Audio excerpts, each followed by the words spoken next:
İşçi bir il məzuniyyətsiz işlədilə bilərmi? Müdir məzuniyyət verməkdən imtina edir. Qanun nə deyir?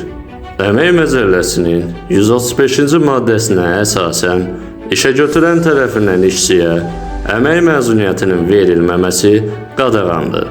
Siz müvafiq iş ilində əmək məzuniyyətindən istənilən səbəbdən istifadə etmədikdə sizə həmin iş ili üçün istifadə edilməmiş əmək məzuniyyətinə görə müəyyən olunmuş qaydada və məbləğdə kompensasiya ödənilir. İnzibati Xətalar Məcəlləsinin 192.5-ci maddəsinə əsasən işçinin məzuniyyət hüquqlarının pozulmasına, işçiyə əmək məzuniyyətinin verilməməsinə, habelə istifadə edilməmiş əmək məzuniyyətinə görə müəyyən edilmiş kompensasiyanın ödənilməməsinə görə vəzifəli şəxslər 1500 manatdan 2000 manata dək məbləğdə cərimə edilir.